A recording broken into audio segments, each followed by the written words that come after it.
Bienvenidos al episodio número 6 de Auténticos. El día de hoy vamos a hablar acerca de iglesia. Y para eso estamos con el pastor Hugo Núñez, por supuesto que le damos la bienvenida. ¿Cómo te va? Dios te bendiga. ¿Cómo estás? Muy bien y como siempre digo, feliz del tema. Qué bueno. Porque siempre cuando pienso en un tema pienso en preguntas que están en el aire.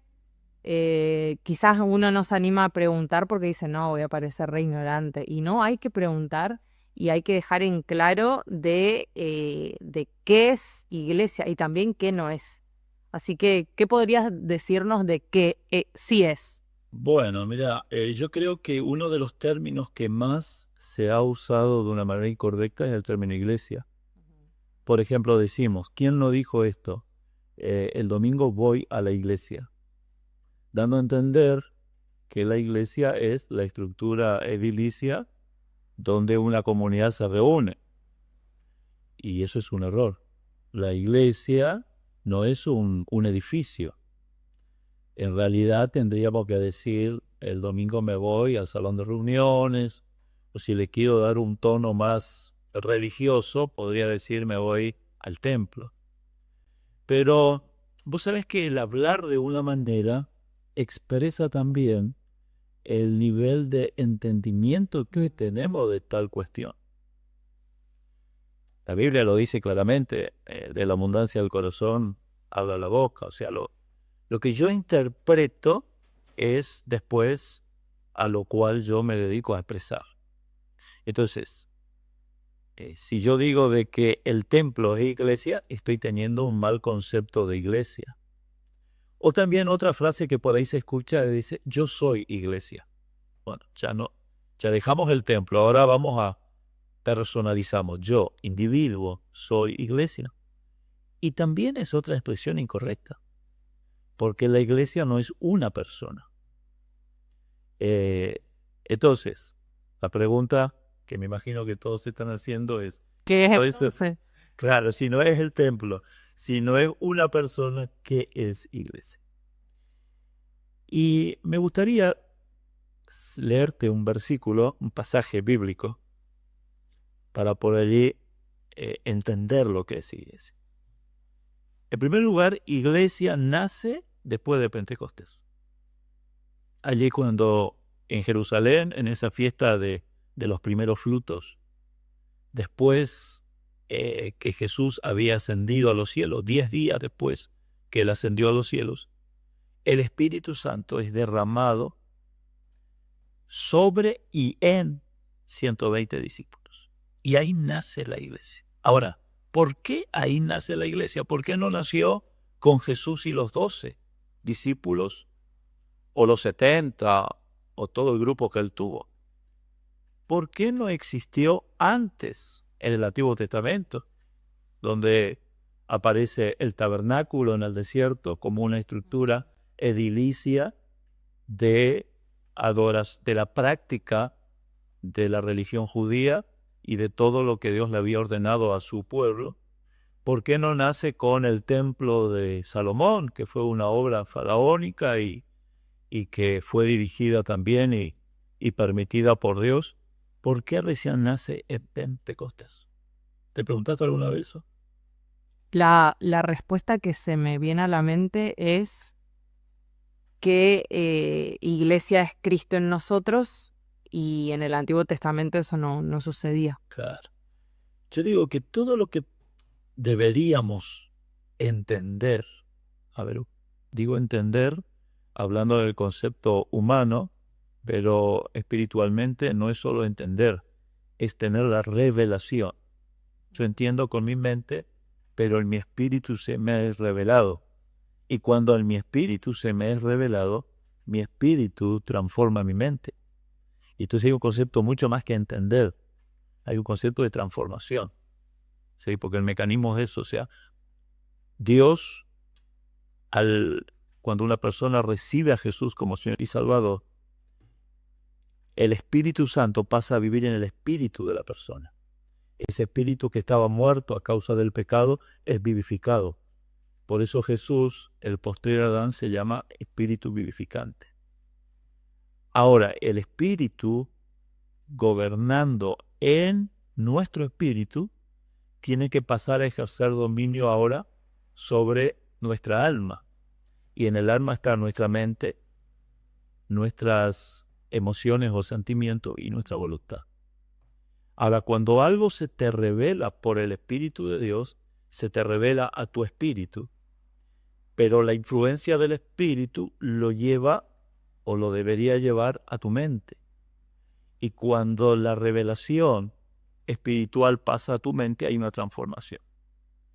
Por eso lo que se te revela y pasa a tu mente produce una transformación. La información no transforma en la medida que transforma la revelación. ¿Se entiende la diferencia? Ujú. Por eso se escucha muchísimo el no entiendo la Biblia. No entiendo la Biblia o no entiendo la prédica o no entendí el mensaje y eso. O decimos, tal predicador le entiendo más que a tal otro predicador. Sí, ando buscando a quien le entiendo y a quien no le entiendo y trato de vivir por lo que entiendo. Eso es humanismo. Todas las personas tratan de vivir por lo que entienden. En el plano natural, esa es la regla. Pero en el plano espiritual, tiene que ver con revelación. Revelación es correr el velo, algo que no veías y ahora ves. Revelación es ver. Pero cómo lo espiritual va a ser visto. Y a nivel espiritual. Por eso la Biblia dice que la persona natural no percibe las cosas del espíritu. Porque hay que discernirse, entenderse espiritualmente. Pero el espiritual sí. Y cuando hablamos de iglesia, tenemos que tener esta concepción que es algo espiritual. No es un templo ni una persona. Tampoco es un conjunto de personas juntas. O sea, bueno, acá estamos 20 cristianos, somos iglesia. Es muy superficial ese concepto. Y está bien el decir somos 20 cristianos haciendo iglesia. Ese término, ¿qué le parece? Sí. Es interesante que estamos analizando las palabras que usamos. Sí, para eso. reusamos, porque a la vez uno dice, bueno, me voy a la iglesia, pero si no digo así, uy, o sea, es como que hay que buscar. A la reunión me voy a encontrar con mis hermanos, voy a expresar a Cristo en tal lugar. Pongan en comentarios frases que podríamos decir para dejar de decir eso. Claro. Ahora, es una reeducación. Sí. Ahora, vos me decías, estoy haciendo iglesia. Ujú. La iglesia la hizo Cristo y la estableció Cristo. Yo no hago iglesia, yo soy parte de la iglesia. ¿En qué frase, porque quiero tener como lo más en blanco y claro posible esta idea, usted podría decir qué es iglesia? ¿Es? Bueno, yo quisiera leer primero el pasaje Ok. y después tirarte esa frase, esa definición. Mira, en San Juan, capítulo 17, versículo 20 al 23, acá lo tengo en la Biblia, lo voy a leer, es la famosa oración de Jesús por los discípulos. Y acá nace el concepto de lo que es iglesia.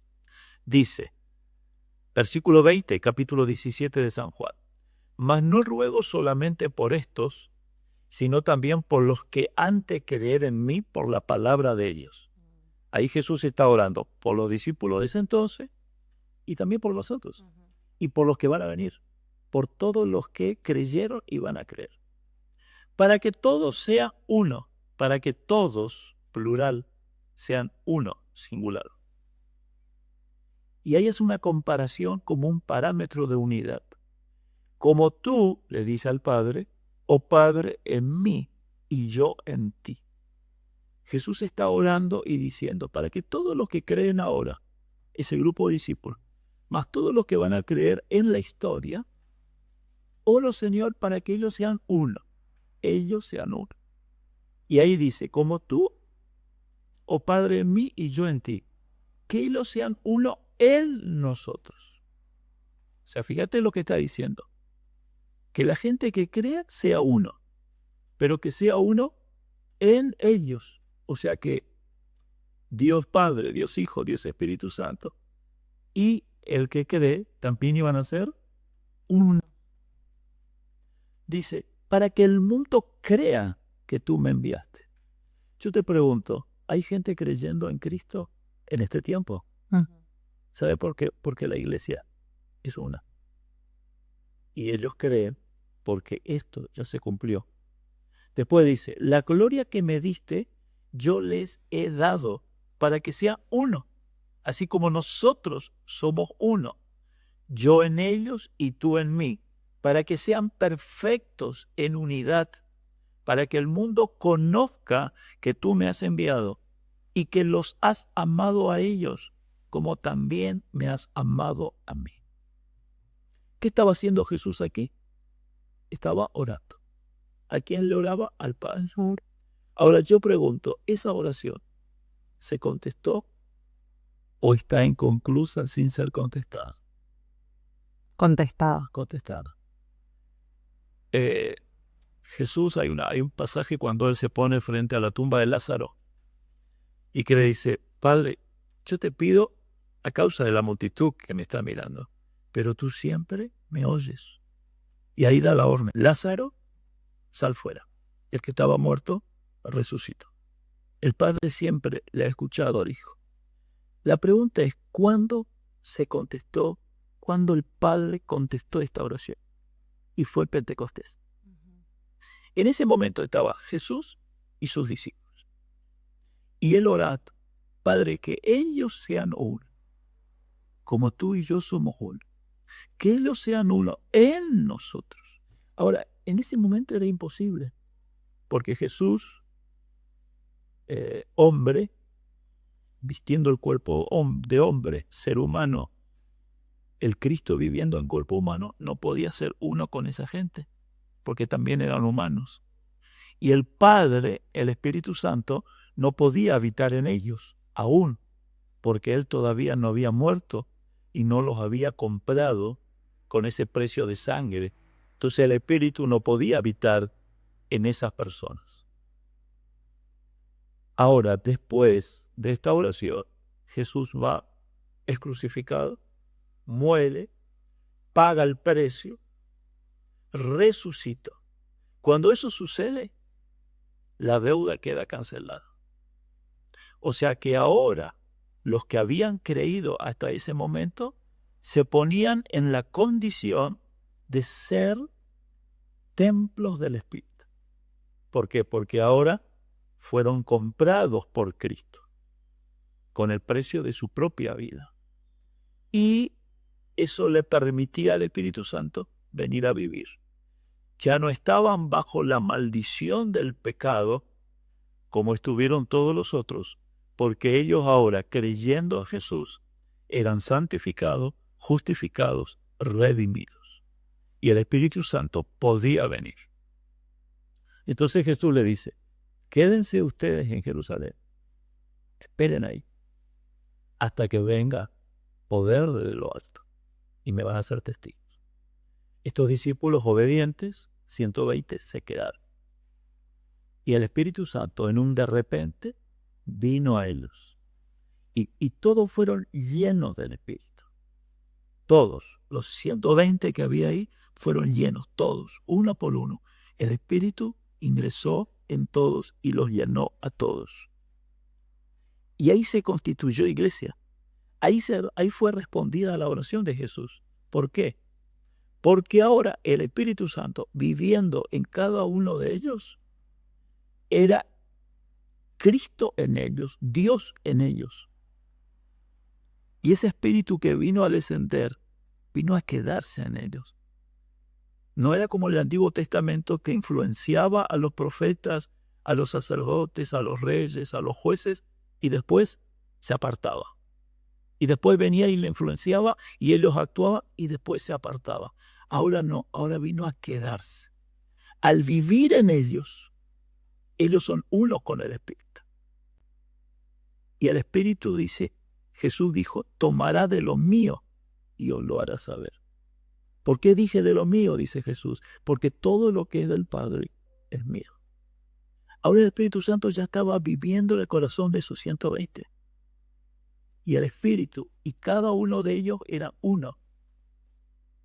Pero a la vez, al tener ellos el Espíritu, no solamente estaban unidos con el Espíritu, sino que estaban unidos entre ellos. Si Cristo está en mí y yo estoy en Dios, si Cristo está en vos y vos estás en Cristo, yo me encuentro en Cristo, vos te encontrás en Cristo. ¿Dónde estamos unidos? En Cristo. Y no solamente soy uno con Cristo por medio del Espíritu Santo que vive en mí, sino que soy uno con vos, porque en vos también vive el Espíritu Santo. Y ahí aparece la expresión de Pablo que dice que él nos bendijo plural, nos bendijo a vos, a mí y a todos los nacidos de nuevo. Nos bendijo con toda bendición espiritual en lugares celestiales, con Cristo Jesús. Eso es iglesia. Iglesia es la unidad que existe entre todos los redimidos en el Espíritu para estar en Cristo y con Cristo, siendo uno a la vez con todos los hermanos. Yo soy uno con todos los que han creído en la historia y han nacido de nuevo, y seré uno con aquellos que creerán en el futuro y nacerán de nuevo. Y todo ese conjunto de personas nacidas de nuevo, que estamos en Cristo y que Cristo está en nosotros, somos uno. Eso es iglesia. Iglesia es a nivel espiritual. Por eso no es un edificio. Y por eso no es una sola persona. No. Porque siempre fue en plural, para que ellos sean uno. Y el apóstol Pablo ahí en Corintios habla del cuerpo y explica la iglesia tomando la analogía del cuerpo. Y así como el cuerpo no es solamente un dedo, no es solamente una nariz, un ojo, una boca, el cuerpo es el conjunto de cada uno de esos miembros que en unidad y bajo el comando de la cabeza vive, se expresa y se manifiesta. Y eso es iglesia. Vos y yo y todos los nacidos de nuevo somos uno en Cristo. Somos cada uno parte de ese cuerpo que se expresa sobre esta tierra bajo la dirección de la cabeza. Y como dice Pablo en Corintios, la cabeza es Cristo. Entonces, no es templo, no es persona, es el conjunto de los nacidos de nuevo que tienen al Espíritu en su vida, que reproduce a Cristo y que les hace uno con Cristo y uno con todos los nacidos de nuevo en toda la humanidad, en toda la historia y los tiempos. Eso es iglesia. Somos uno, el poder del uno. Y qué interesante porque Dios es uno. Y ahora, a través de la obra de Cristo y el derramamiento del Espíritu, podemos ser uno con Dios. Eso es iglesia. Wow. La verdad que me quedó súper claro. Espero que también a ustedes les haya quedado claro. Y sí, una pregunta que le quería hacer era que como se dice también, como un sinónimo de que la iglesia es como la esposa de Cristo. ¿A qué se refiere? Claro, a ver un poquito. Es la expresión del amor de Dios. Miren, el Padre, el Hijo y el Espíritu Santo viven una convivencia en el disfrute pleno del amor. Y al salvarnos a nosotros, nos hizo partícipe de ese amor. Por eso, el matrimonio simboliza lo que es iglesia. Y la única entidad que la Biblia toma como comparación a la relación de Cristo con la iglesia es al matrimonio. Nosotros los esposos nos dice, tienen que amar a su esposa, así como Cristo ama a la iglesia. A la esposa le dice, está sujeto a vuestros maridos, así como la iglesia está sujeto a Cristo. ¿Por qué? porque no hay mayor expresión del disfrute, del amor de Dios, de Cristo, que es aquel que podemos sentir siendo iglesia. Es el amado con su esposa, con su novia. Ese vínculo perfecto. ¿Sí? En el amor de Dios, que es la expresión más absoluta, incomprensible, inimaginable de lo que significa amor. Y Él nos ama a nosotros con ese amor puro, perfecto de esposo. Y somos su esposa, en el sentido de el disfrute de su amor. Pero a la vez, Él hace posible que nosotros seamos su esposa, porque en Él estamos unidos para ser iglesia. Yo siempre termino concluyendo de que todo lo debemos ser. Y por eso, sin Él, nada podemos hacer. Amén. Esperamos que este episodio sea de bendición para tu vida. Realmente para mí fue, o sea, es como una revelación y sé que el Espíritu Santo es el que termina y me termina de abrir toda la mente. Así que genial. Deseamos que puedas compartir este episodio con más personas, así también es de bendición. Y si estás viendo este episodio y no tenés una comunidad así de fe, para que juntos seamos iglesia, seamos uno en Cristo, te animamos a que puedas ver las reuniones de los domingos a las 19:30 horas y por supuesto también las puertas de nuestro lugar de reuniones también están súper abiertas para vos. Así que nos veremos en un próximo episodio. Chau, chau.